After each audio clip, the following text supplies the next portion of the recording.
rich. It was meant for the insurance companies, not for the people. With our government giving them hundreds and hundreds of billions of dollars a year as their stock prices soared 1,000, 1,200, 1,400, and even 1,700%, like nothing else.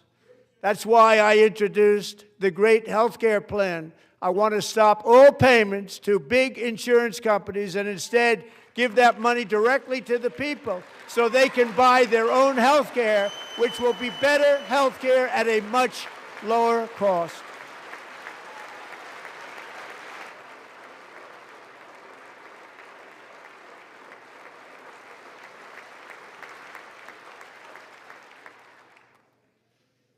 In addition, my plan requires maximum price transparency. That's a big deal.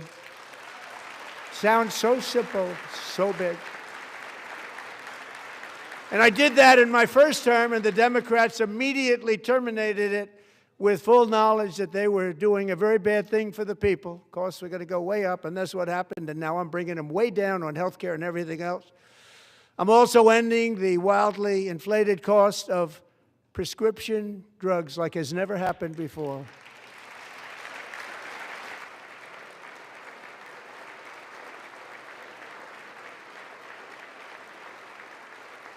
Other presidents tried to do it, but they never could. They tried. Most didn't try, actually. But they tried. They said they tried. They couldn't do it. They didn't even come close. They were all talk and no action, but I got it done. Under my just enacted most favored nation agreements, Americans who have for decades paid by far the highest prices of any nation anywhere in the world for prescription drugs will now pay the lowest price anywhere in the world for drugs. Anywhere, the lowest price.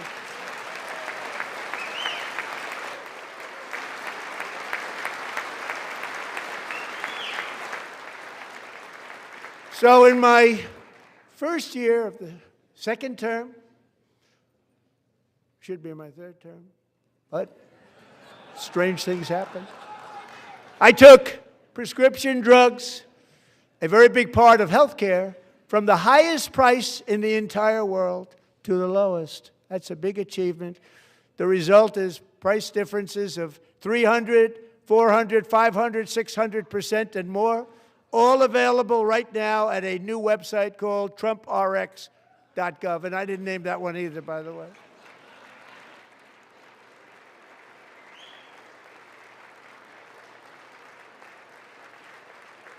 And here tonight is the very first customer ever to get that big discount, and it is big, Catherine Rayner. For 5 years, she and her husband have struggled with infertility, and they turned to IVF. One drug has been costing Catherine $4,000 to purchase, but a few weeks ago, she logged onto the TrumpRx website and got that same drug that cost $4,000, got it for under $500. A reduction of much more, actually, than $3,500. Catherine, we are all praying for you, and you're going to be a great mom.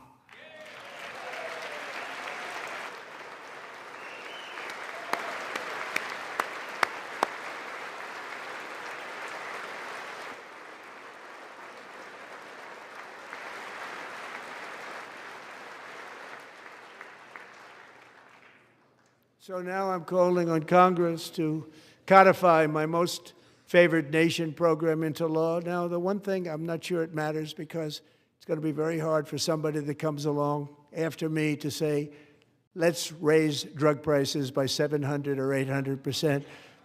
But John and Mike, if you don't mind, codify it anyway. They may do it. Codify it anyway. Thank you. Many Americans are also concerned that energy demand from AI data centers could unfairly drive up their electric utility bills. Tonight, I'm pleased to announce that I have negotiated the new Ratepayer Protection Pledge. You know what that is? We're telling the major tech companies that they have the obligation to provide for their own power needs. They can build their own power plants as part of their factory so that no one's prices will go up. And in many cases, prices of electricity will go down for the community and very substantially down. This is a unique strategy never used in this country before. We have an old grid. It could never handle the kind of numbers, the amount of electricity that's needed. So I'm telling them they can build their own plant. They're going to produce their own electricity. It will ensure the company's ability to get electricity while at the same time lowering prices of electricity for you, and could be very substantial for all of you cities and towns. You're going to see some good things happen over the next number of years. Another pillar of the American dream that has been under attack is home ownership. With us tonight is Rachel Wiggins, a mom of two from Houston. She placed bids on 20 homes and lost all of those bids to gigantic investment firms that bypassed inspection, paid all cash, and turned those houses into rentals, stealing away her American dream. She was devastated. Stories like this are why last month I signed executive order to ban large Wall Street investment firms from buying up in the thousands single-family homes.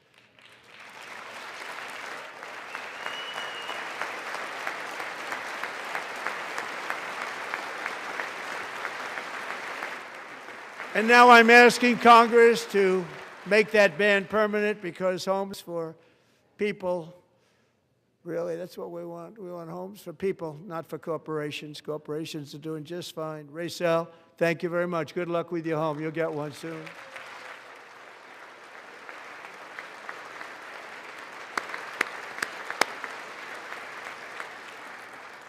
We're also working to make it easier for Americans to save for retirement. And under this administration, we will always protect Social Security and Medicare. They are not protecting it for our seniors. We will always protect Social Security, Medicare, Medicaid.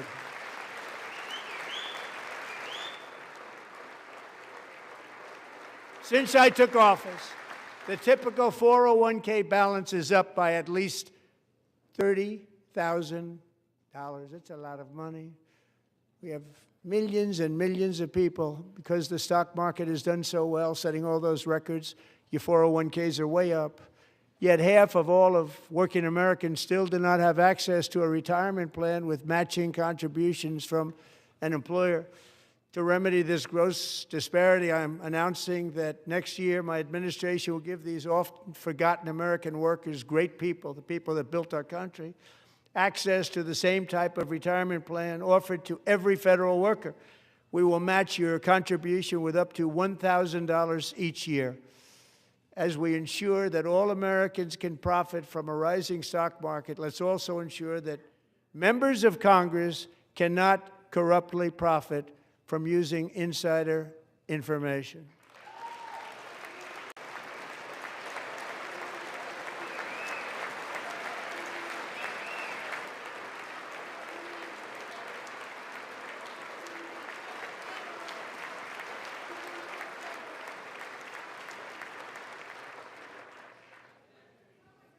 They stood up for that. I can't believe it. I can't believe it. Did Nancy Pelosi stand up if she's here? Doubt it. Pass the Stop Insider Trading Act without delay.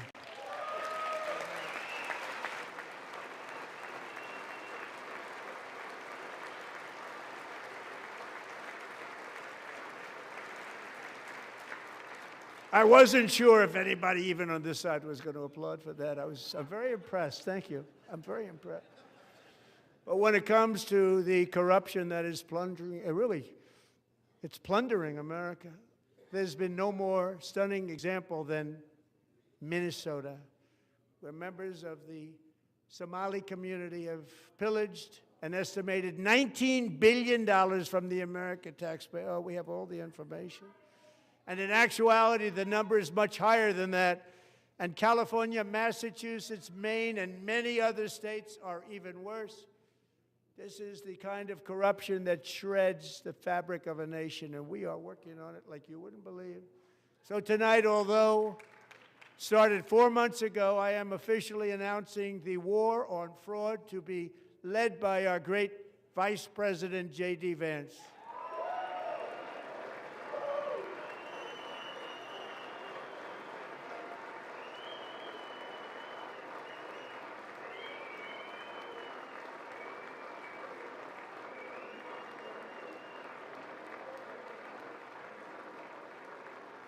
will get it done. Find enough of that fraud, we will actually have a balanced budget overnight. It'll go very quickly.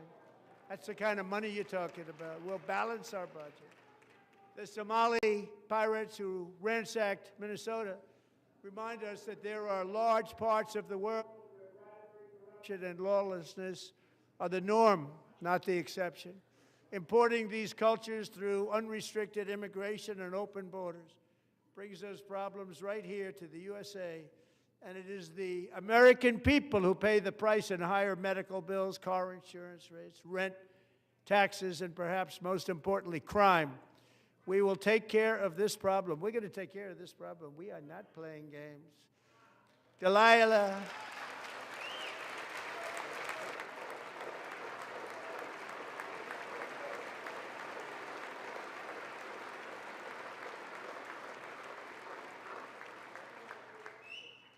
Delilah Coleman was only 5 years old in June 2024 when an 18-wheel tractor trailer plowed into her stopped car traveling at 60 miles an hour or more.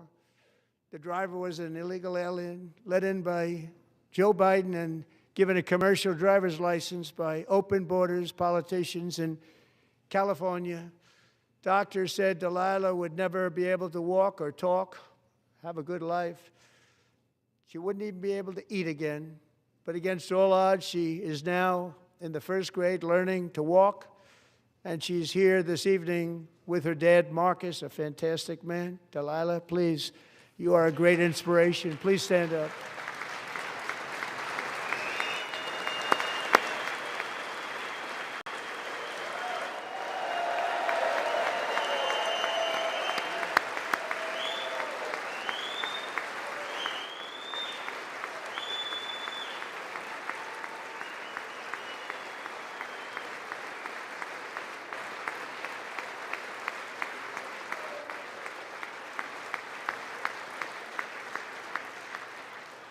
Thank you, Delilah. Many, if not most, illegal aliens do not speak English and cannot read even the most basic road signs as to direction, speed, danger, or location. That's why tonight I'm calling on Congress to pass what we will call the Delilah Law, barring any state from granting commercial driver's licenses to illegal aliens.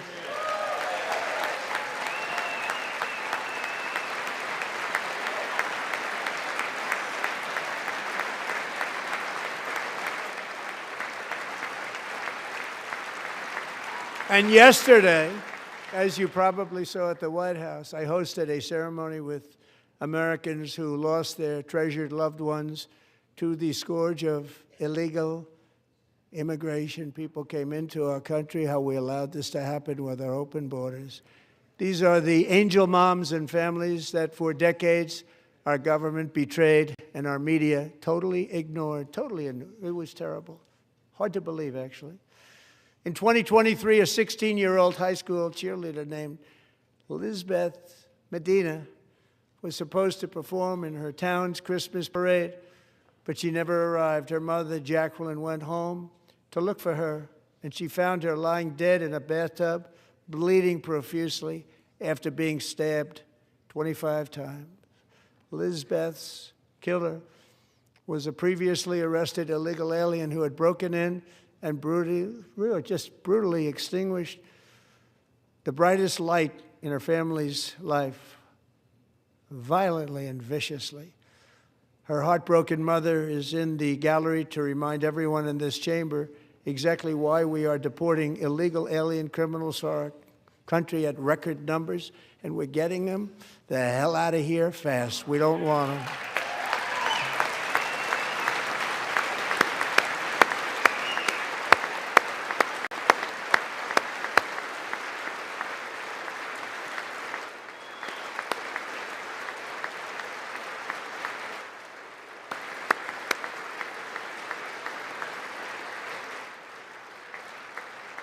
Thank you very much, Jacqueline. Thank you.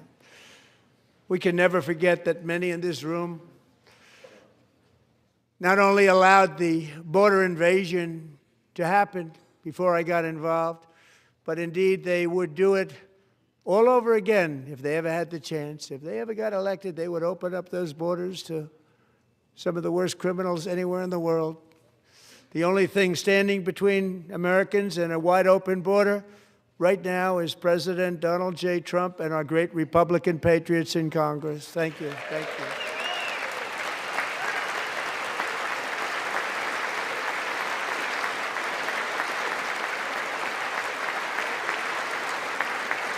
As we speak, Democrats in this chamber have cut off all funding for the Department of Homeland Security. It's all cut off. It's all cut off.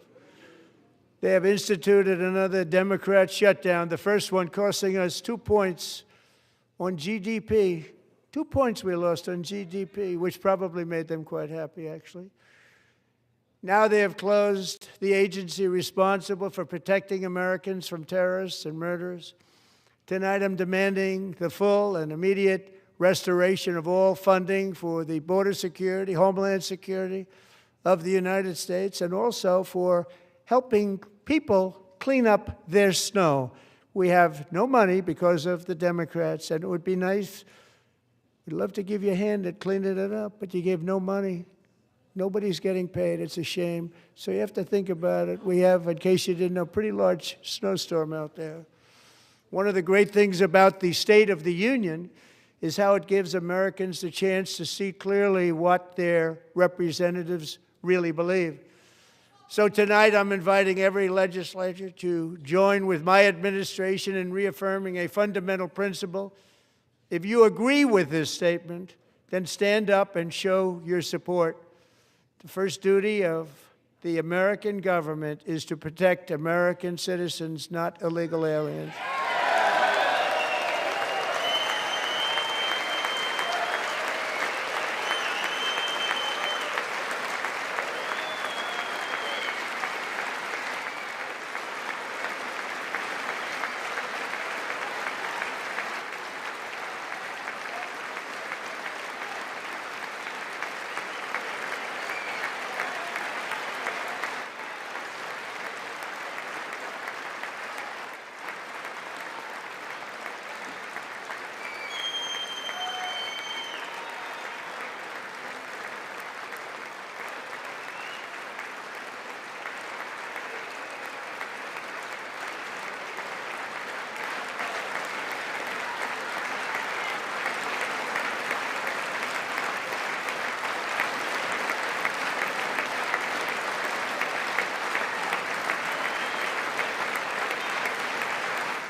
Isn't that a shame? You should be ashamed of yourself not standing up.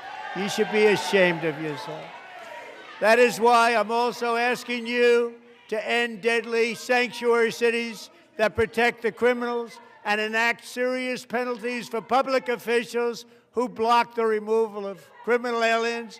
In many cases, drug lords, murderers all over our country, they're blocking the removal of these people out of our country, and you should be ashamed of yourself.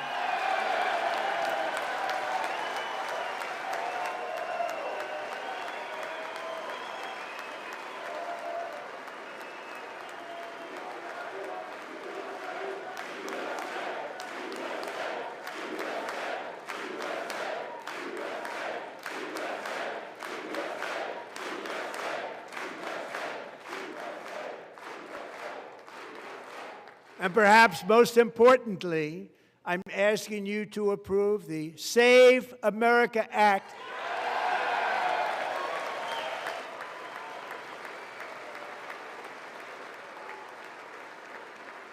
to stop illegal aliens and others who are unpermitted persons from voting in our sacred American elections. The cheating is rampant in our elections. It's rampant.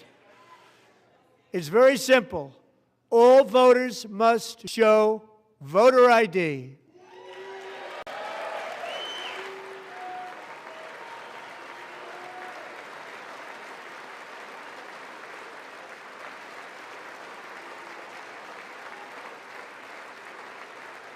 All voters must show proof of citizenship in order to vote.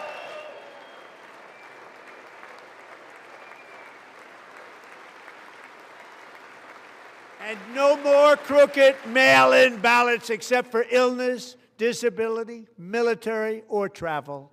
None.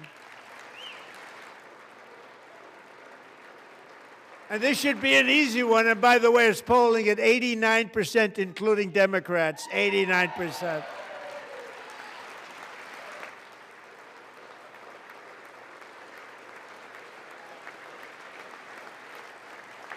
And even the new communist mayor of New York City, I think he's a nice guy, actually. Speak to him a lot.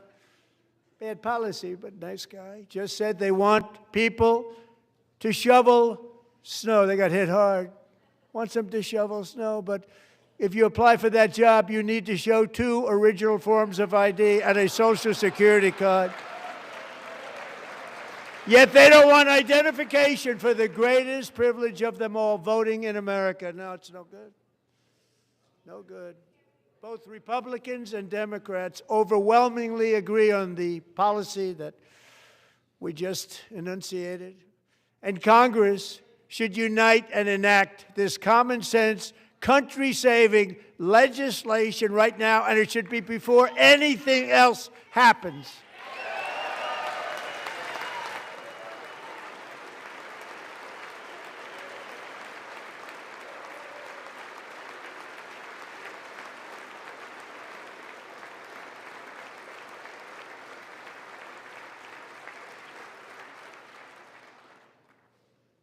And the reason they don't want to do it, why would anybody not want voter ID? One reason, because they want to cheat. There's only one reason.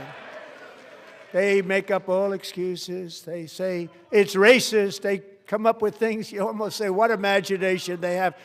They want to cheat. They have cheated. And their policy is so bad that the only way they can get elected is to cheat. And we're going to stop it. We have to stop it, John.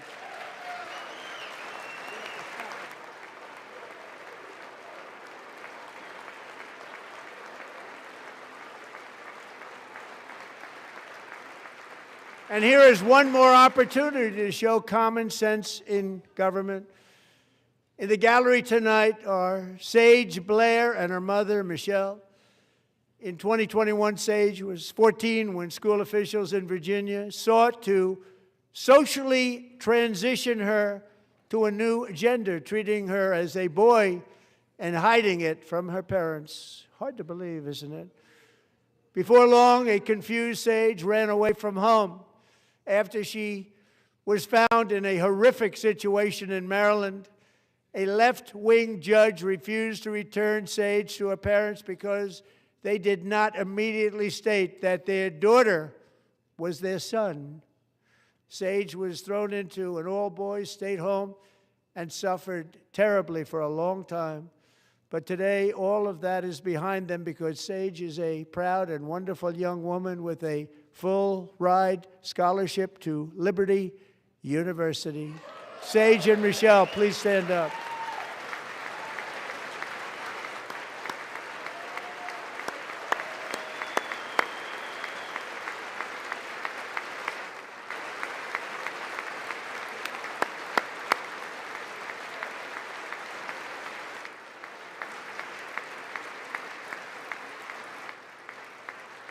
And thank you for your great bravery. And who can believe that we're even speaking about things like this? 15 years ago, if somebody was up here and said that, they'd say, what's wrong with him? But now we have to say it because it's going on all over numerous states without even telling the parents. But surely we can all agree no state can be allowed to rip children from their parents' arms and transition them to a new gender against the parents' will. Who would believe that we're even talking about this? We must ban it, and we must ban it immediately.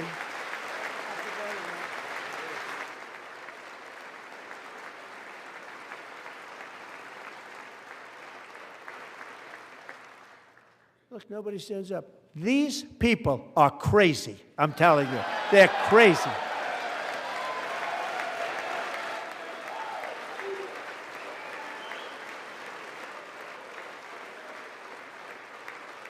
Amazing. Incredible. Boy, oh boy. We're lucky we have a country. With people like this, Democrats are destroying our country, but we've stopped it just in the nick of time, didn't we? Huh?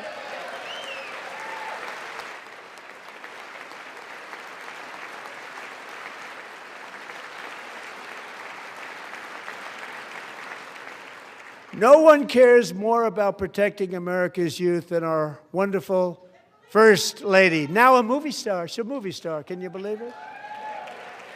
Who would have believed that? Over the past year, she has had an incredible impact championing AI legislation, advancing a landmark executive order on foster care, and helping secure $30 million to launch the Melania Trump Foster Youth to Independence Initiative. It's a tremendous, really a tremendous thing that happened and had a lot of bipartisan support. She gets much better bipartisan support than I do. I get none. She gets a lot. Someday you're going to have to tell me how you did that. And students and educators in every state have joined the First Lady's efforts in the presidential AI challenge, keeping America's next generation positioned to succeed and strongly succeed in the future. Tonight, we welcome two young people whose lives reflect the First Lady's impact, Sierra Burns and Everest Nevermont. Thank you both, and Melania, thank you. I know how hard you worked on it. Thank you very much.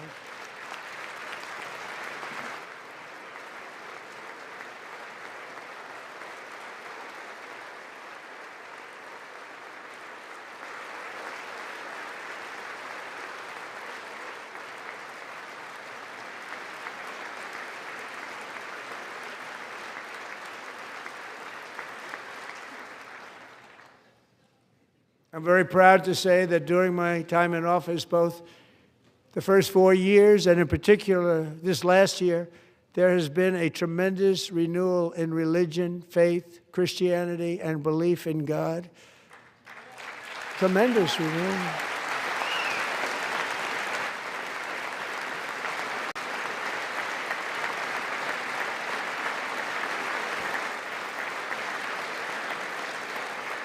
This is especially true among young people, and a big part of that had to do with my great friend, Charlie Kirk, a great guy, great man.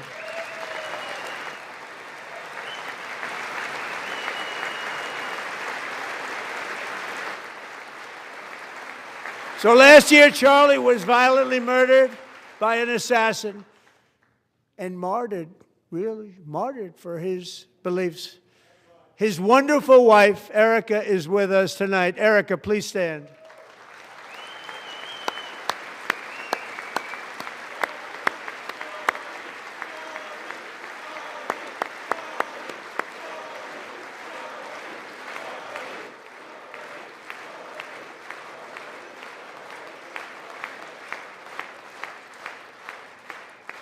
Thank you, Erica. Been through a lot. In Charlie's memory, we must all come together to reaffirm that America is one nation under God, and we must totally reject political violence of any kind.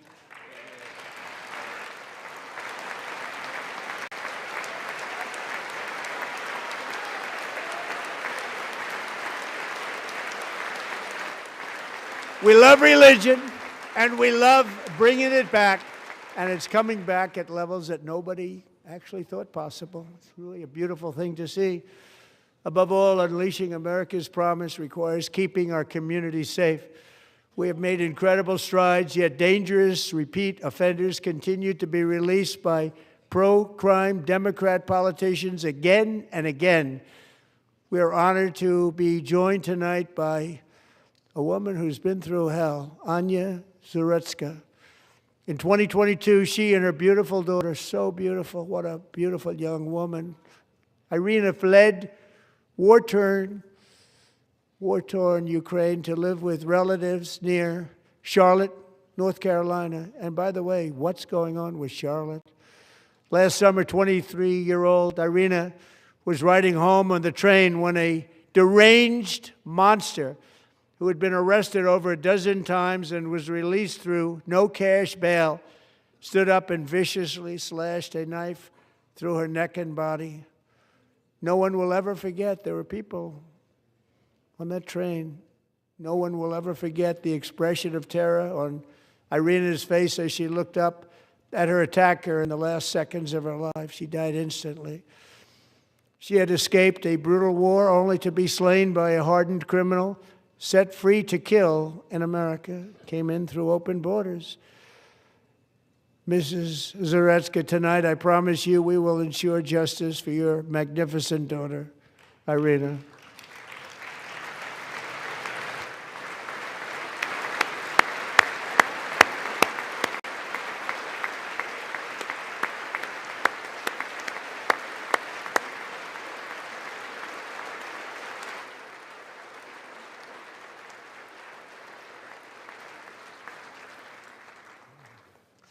How do you not stand? How do you not stand? I'm asking this Congress to pass tough legislation to ensure that violent and dangerous repeat offenders are put behind bars, and importantly, that they stay there.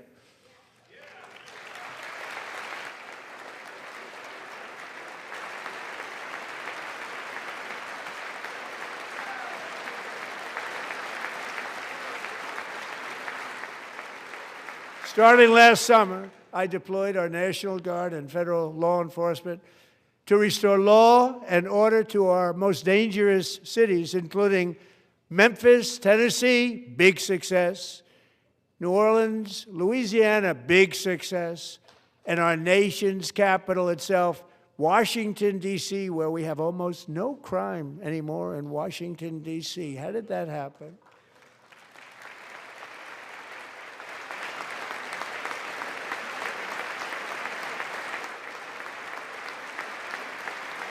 In fact, crime in Washington is now at the lowest level ever recorded, and murders in D.C. this January were down close to 100% from a year ago.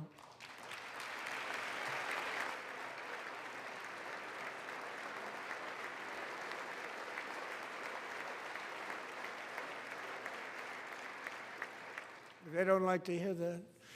One of the brave service members who helped achieve this stunning turnaround was 20-year-old West Virginia Army National Guard Specialist Sarah Beckstrom. After a 4-month deployment, she voluntarily extended her service, and her rank was going to be lifted. She was doing so well. They were so proud of her. But the very next day, she was on patrol near the White House when she was ambushed and shot in the head by a terrorist monster from Afghanistan. Shouldn't have been in our country. And all because she wore the uniform of our nation, she was shot.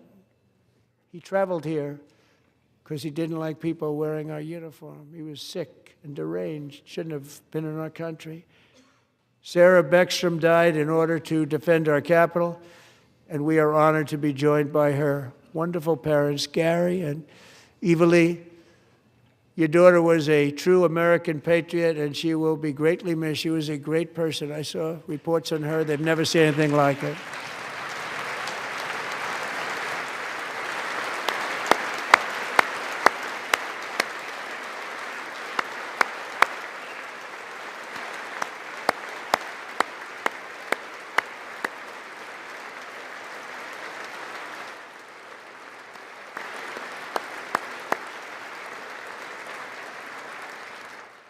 So sorry. Thank you very much. She's a great young lady. I saw reports that were like, perfect. She was perfect. Serving alongside Sarah that day was Staff Sergeant Andrew Wolf.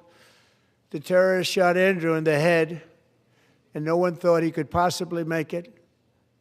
The two of them, Sarah and Andrew, both shot violently in the head.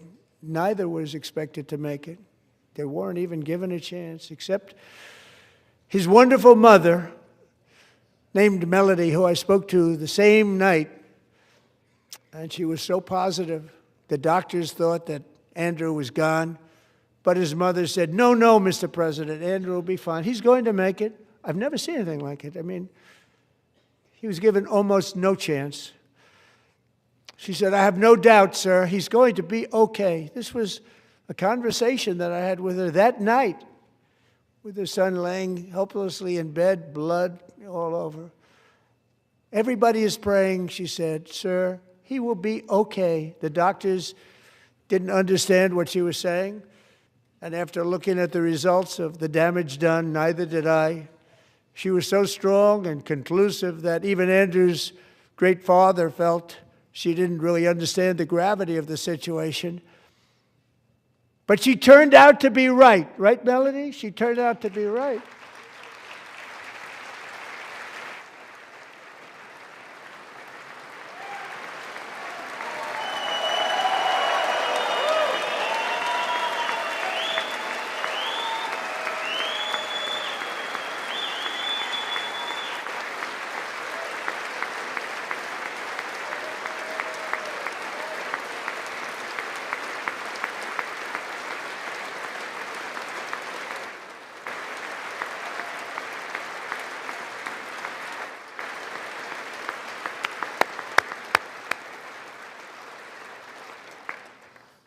Amazing, actually. I said, "Where does this woman come from?" She's the most positive person I've ever met. With God's help, Andrew has battled back from the edge of death, and we're talking about the edge of death, on his way to a miraculous recovery. He's got a little work to do, but he's doing great. Nice to see you. He's a good-looking guy. Nice to see you. Thanks, Andrew. Thank you very much.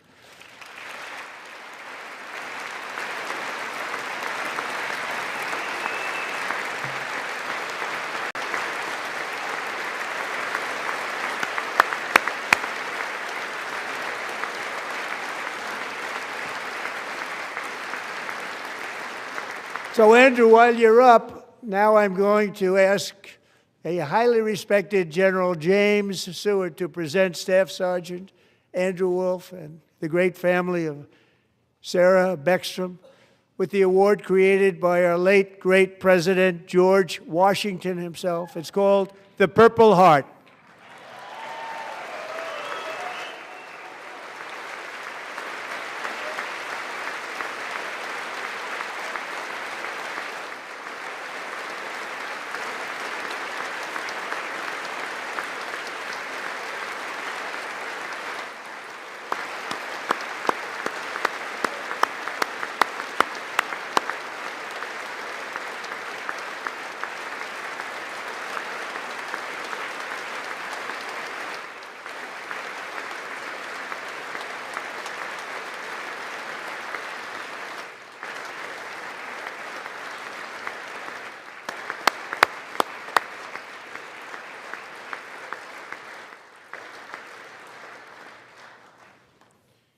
We love you all. Love you. We're proudly restoring safety for Americans at home, and we are also restoring security for Americans abroad. Our country has never been stronger. In my first 10 months, I ended 8 wars, including Cambodia. Isn't it funny? Sick people. Cambodia and Thailand, Pakistan and India.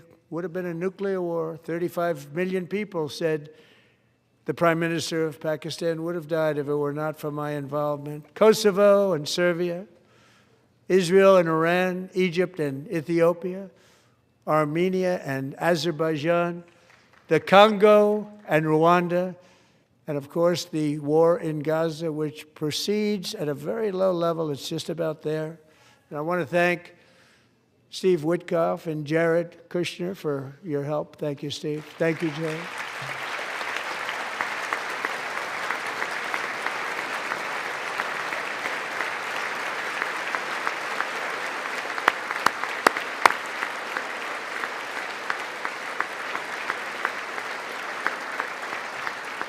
And I also want to thank the man they report to, Secretary of State Marco Rubio. Thank you, Marco.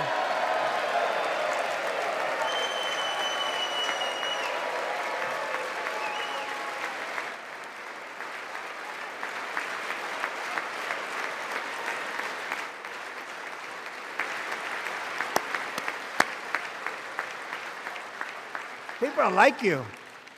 You know, Marco got 100% of the votes when he was in confirmation. I think our next one was about 54%.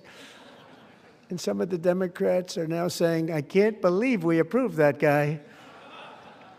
And he said it's an honor that they feel that way, right, Marco?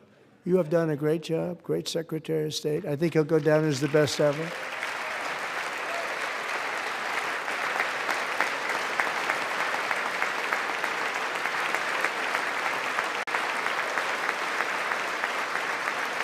Under the ceasefire I negotiated, every single hostage, both living and dead, has been returned home. Can you believe that?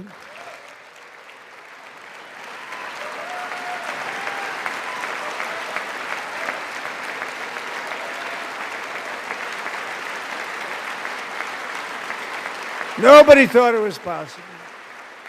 Nobody thought that was possible. Both living and dead. And those parents who had a dead son, their boy, they'd always tell me their boy, they wanted him as much as though he were living. It was an amazing period of time. And they came back, and when we got all of the living hostages back, and many, many before them, but I always said those last 20 are going to be very tough, but we got many, many more, hundreds. But I said those last 20 are going to be tough. We got them back. But we only got back 14 or 15 of the dead of the 28. And believe it or not, Hamas worked along with Israel, and they dug and they dug and they dug. It's a tough thing to do, going through bodies all over, passing up 100 bodies sometimes for each one that they found. Tough job. And they finally got it back to 27. And then Steve and Jared, they got it back to 28. They found all 28. Nobody thought that was possible, but we did it. And I remember the family of the 28th. They were so grieved, but they were so happy as it's possible to be. They had their boy back. The mother said, "Sir, we have our boy back." What a period of time that was, but we got them all back. So thank you both very much. Great job.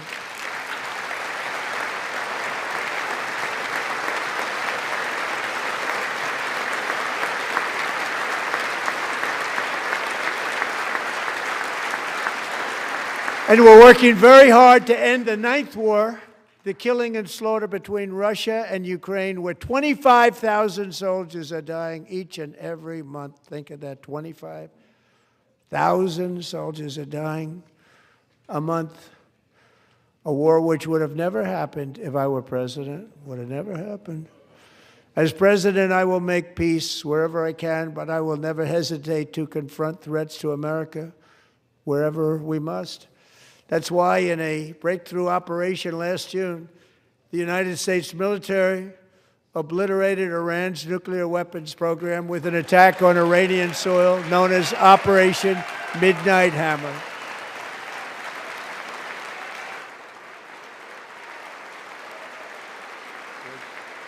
Good.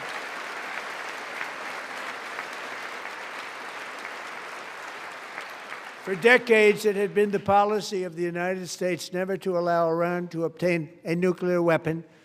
Many decades. Since they seized control of that proud nation 47 years ago, the regime and its murderous proxies have spread nothing but terrorism and death and hate. They've killed and maimed thousands of American service members and hundreds of thousands and even millions of people with what's called roadside bombs. They were the kings of the roadside bomb. And we took out Soleimani. I did that during my first term. Had a huge impact. He was the father of the roadside bomb.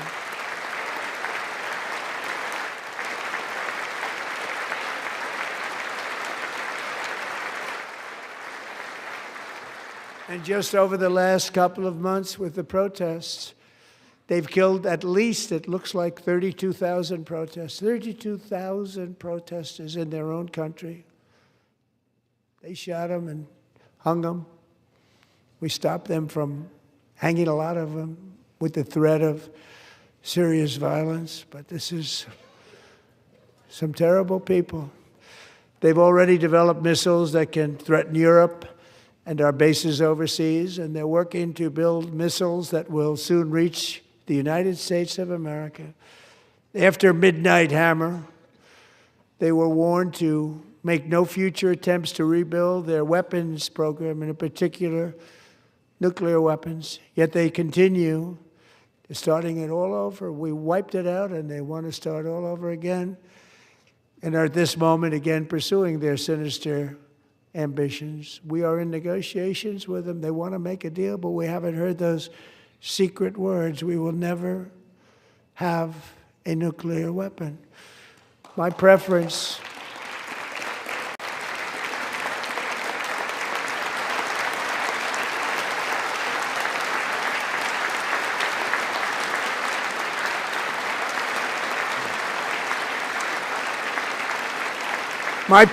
is to solve this problem through diplomacy.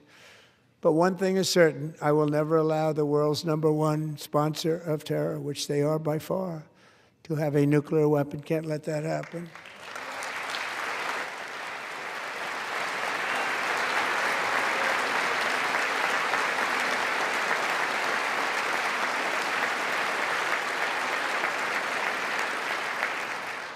And no nation should ever doubt America's resolve.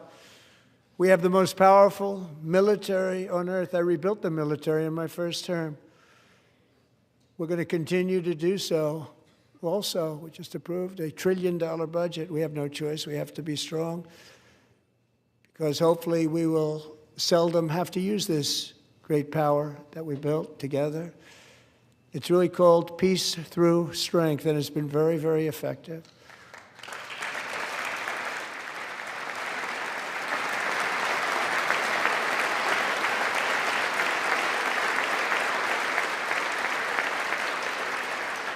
So thanks to Republicans in Congress who are investing that record number of dollars, have no choice, in the United States Armed Forces. Also creating a lot of jobs, but we're not even doing it for that reason. Because as I said, we have more jobs, more people working today than ever before in the history of our country.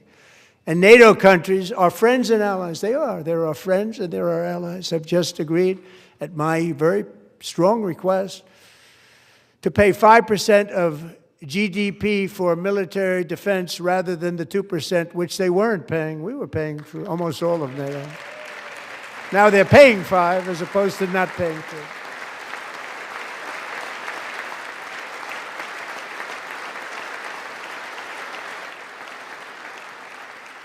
And getting that 5% was something which everyone said would never be done, could not happen. We got it really easily with one meeting. And big difference between 2% that's not paid. We were paying the freight of many of them. Very few were paid up. Now 5%, then they're paid. And everything we send over to Ukraine is sent through NATO, and they pay us in full. They pay us totally in full. Every branch of our armed forces is setting records for recruitment. This is so exciting. And every service member recently.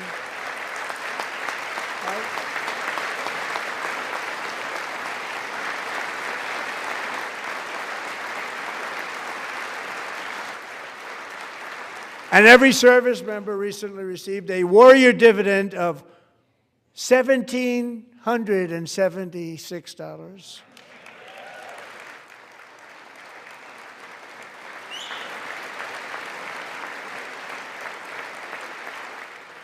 You know, they put it on my desk. We got the money from tariffs and other things, a lot of money we have. We have much more money than people understand.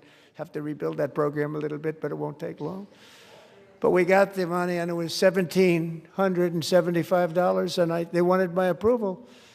And I said, what's the number? $1,775. I said, wait a minute. For $1 more, we can have $1,776. I said, we're going to figure that. I never asked anybody if we could afford it. One more dollar, I said 1776. And I said, that's good. And I'll tell you what, our military, that was 4 months ago, our military, I never see a person in the military that doesn't thank me for it, so we're honored to do it. They deserve it. And we call it 1776. It was great. And we love our military. We love our law enforcement. We love our firemen. You know, the firemen don't get mentioned enough. We love our firemen. We're also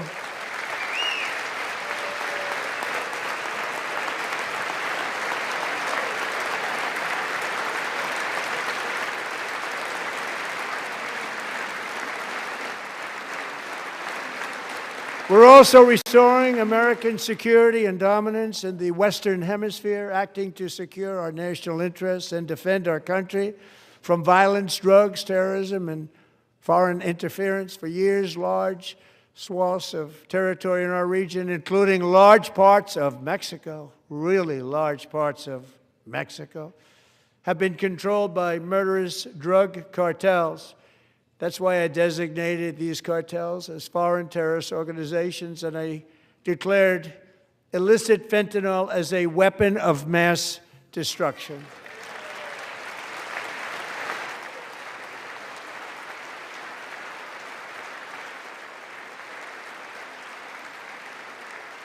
And with our new military campaign, we have stopped record amounts of drugs coming into our country and virtually stopped it completely coming in by water or sea. You probably noticed that. We very seriously damaged their fishing industry also. Nobody wants to go fishing anymore. We've also taken down one of the most sinister cartel kingpins of all. You saw that yesterday. In January,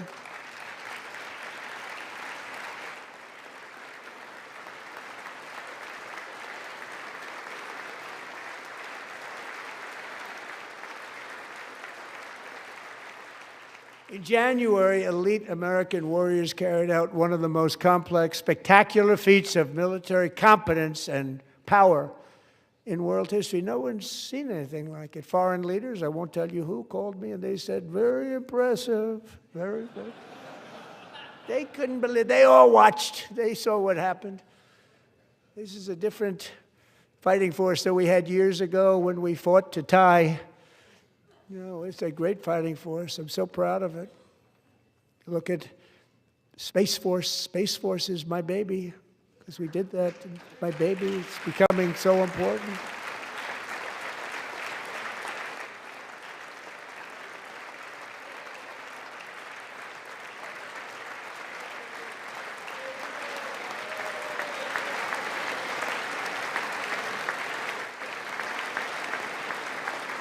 And America's armed forces overwhelmed all defenses and utterly defeated an enemy, good fighters, to end the reign of outlaw dictator Nicolas Maduro and bring him to face American justice.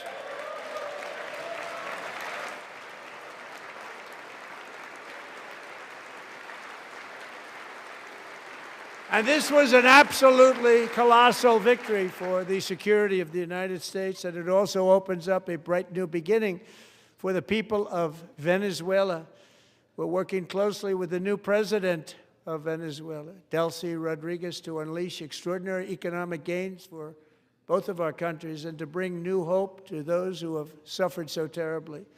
They really did suffer. With us tonight is Alejandra Gonzalez. She grew up in a tight-knit Venezuelan family and was especially close to her beloved uncle Enrique. But after Enrique ran for office and opposed Maduro, he was kidnapped by Maduro's security forces and thrown into the regime's really infamous prison in Caracas. Alejandra feared she would never see her uncle again. She feared for her own life also. But since the raid, we have worked with the new leadership, and they have ordered the closure of that vile prison and released hundreds of political prisoners already, with more to come. Alejandra, I'm pleased to inform you that not only has your uncle been released, but he is here tonight. We brought him over to celebrate his freedom with you in person. Enrique, please come down.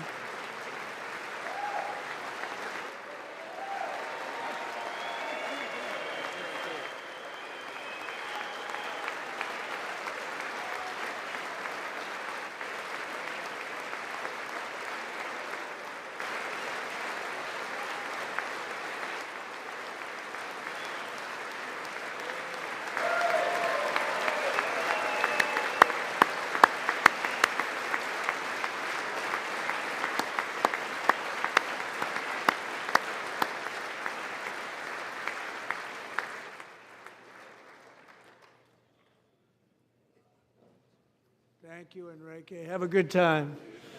Nice to have you back, Enrique. There were many heroes on that January raid to capture Maduro, really great heroes. It was very dangerous. They knew we were coming. They were all set.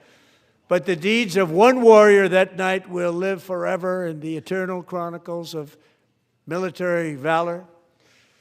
Chief Warrant Officer 5, Eric Slover, planned the mission and was the flight lead in the cockpit of the first helicopter, a big, beautiful, powerful helicopter. It was a massive Chinook carrying, as you can imagine, many, many American warfighters. Wearing the dog tags, his wife Amy had blessed with holy water before he left. She knew it was going to be a rough one. Eric steered the Chinook under the cover of night and descended swiftly upon Maduro's heavily protected military fortress. This was a major military installation, protected by thousands of soldiers and guarded by Russian and Chinese military technology. How did that work out? Not too good. While preparing to land, enemy machine guns fired from every angle, and Eric was hit very badly in the leg and hip, one bullet after another. He absorbed 4 agonizing shots, shredding his leg into numerous pieces. And yet, despite the fact that the use of his legs was vital to successful helicopter flight, legs are the most important part of flying a helicopter, to deliver the many commandos who would capture and detain Maduro was the only thing Eric was thinking about. Then, even as he was gushing blood, which was flowing back down the aisle, helicopter lands at a steep angle. The machine guns stood right in front of him. They were right in front of him, 2 machine gunners who escaped the wrath of the previous planes. Eric maneuvered his helicopter with all of those lives and souls to face the enemy and let his gunners eliminate the threat. Turned the helicopter around so the gunners could take care of business, saving the lives of his fellow warriors from what could have been a catastrophic crash deep in enemy territory. Only after safely landing the helicopter with all the warriors aboard in the exact right spot, which was vital to the mission. We probably would have had to maybe cancel the mission if that didn't happen. Eric told his co-pilot, also wounded, but not as gravely, to take over. I'm about ready to pass out. The success of the entire mission and the lives of his fellow warriors hinge on Eric's ability to take the searing pain. It was unbelievable what's happened to his legs of the bullets and keep on flying and landing, and people knew what was happening. Everybody in the back of the helicopter knew because they saw the blood pouring down the aisle. Chief Warrant Officer Slover is still recovering from his serious wounds, but I'm thrilled to say that he is here tonight with his wife Amy. Eric and Amy, come on in.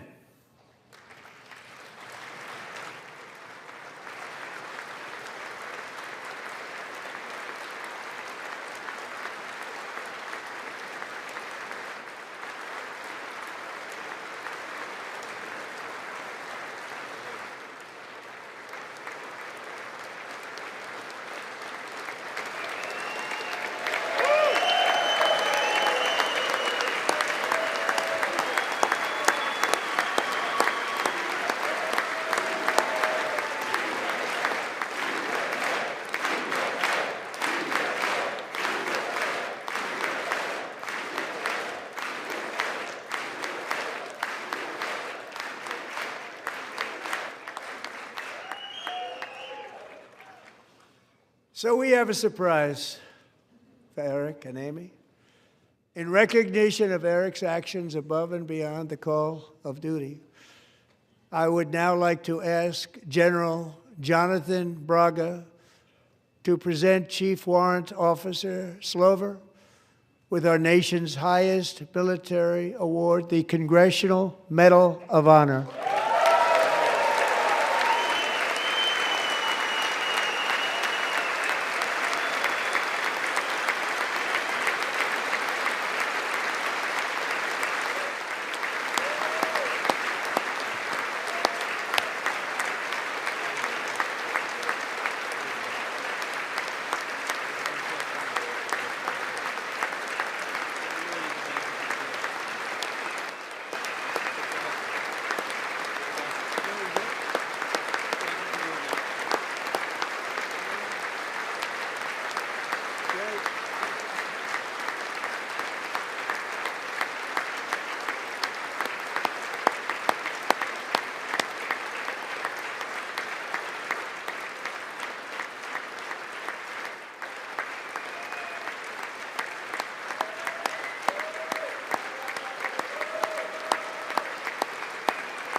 Well, thank you very much, Eric and Amy.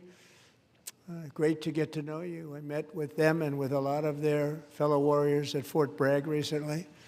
You notice the name Fort Bragg, we have it back, we brought it back. We won the First World War with it, the Second World War with it, and then they decided to change the name. So we changed it back. Everybody wanted to change back too. And 10 of Eric's fellow warriors from that incredible night of victory will also be receiving medals at a private ceremony that will soon be held at the White House, and Eric will be there. Thank you.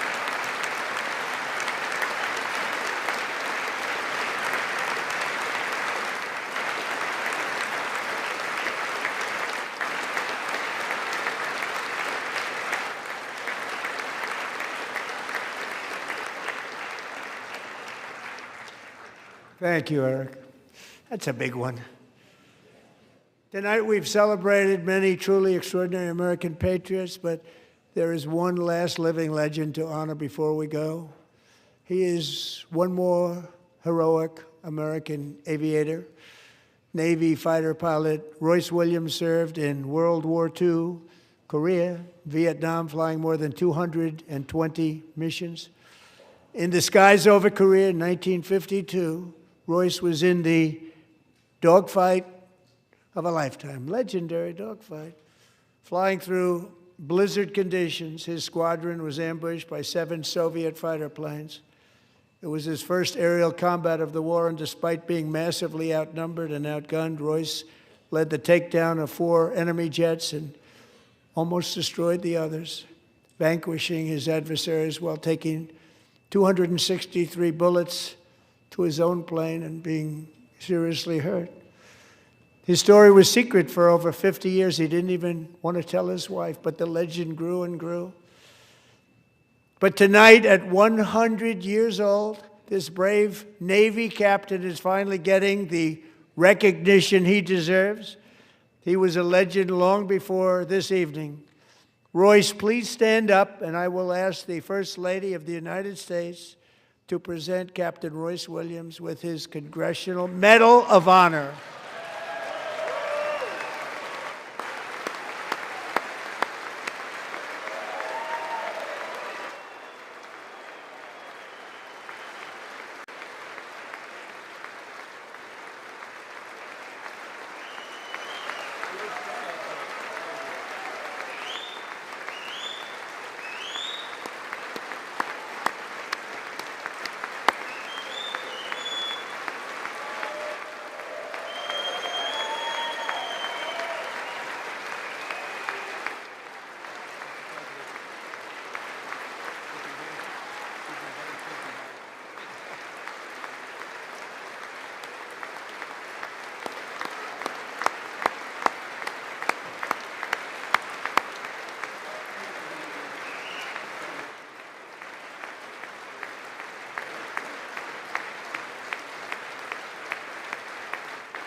Thank you, Royce, and thank you, Eric. I've always wanted the Congressional Medal of Honor, but I was informed I'm not allowed to give it to myself, and I wouldn't know why I'd be taking it, but if they ever open up that law, I will be there with you someday. But you know, that's our highest honor, Congressional Medal of Honor, and that's a big thing, and it's an honor to be in the same room with you. Thank you both very much, Eric. Thank you.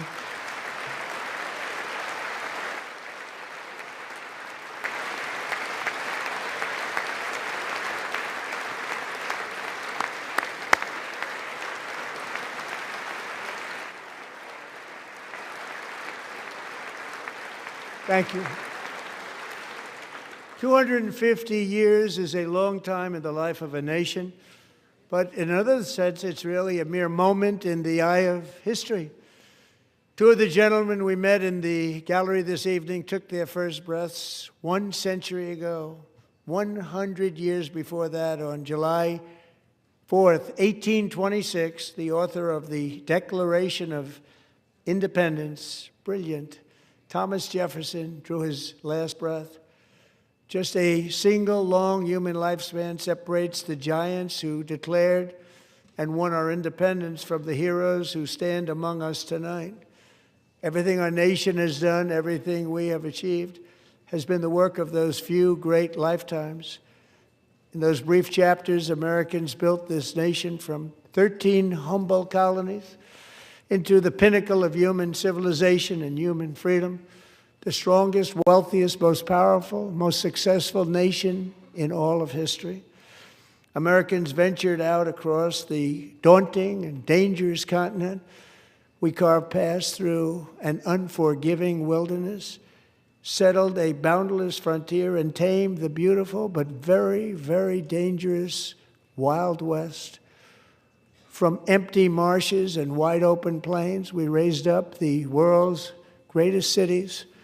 Together, we mastered the world's mightiest industries and shattered history's monstrous tyrannies. And we liberated millions from the chains of fascism, communism, oppression, and terror. Americans lifted humanity into the skies on the wings of aluminum and steel. And then we launched mankind into the stars on rockets powered by sheer American will and unyielding American pride. We wired the globe with our ingenuity. We captivated the planet with American culture. And now we are pioneering the next great American breakthroughs that will change the entire world. All of this and so much more is the enduring legacy, unmatched glory of the hardworking patriots who built and defended this country and who still carry the hopes and freedoms on all of humanity's backs. For years they were forgotten, betrayed, and cast aside. But that great betrayal is over, and they will never be forgotten again. Because when the world needs courage, daring, vision, and inspiration, it is still turning to America. And when God needs a nation to work his miracles, he knows exactly who to ask. There is no challenge Americans cannot overcome, no frontier too vast for us to conquer, no dream too bold for us to chase, no horizon too distant for us to claim. For our destiny is written by the hand of providence, and these first 250 years were just the beginning. From the rugged border towns of Texas to the heartland villages of Michigan, from the sun-kissed shores of Florida to the endless fields of the Dakotas, and from the historic streets of Philadelphia to right here in our nation's capital, Washington, D.C., the golden age of America is upon us. The revolution that began in 1776 has not ended. It still continues because the flame of liberty and independence still burns in the heart of every American patriot. And our future, better, brighter, bolder, and more glorious than ever before. Thank you, God bless you, and God bless America.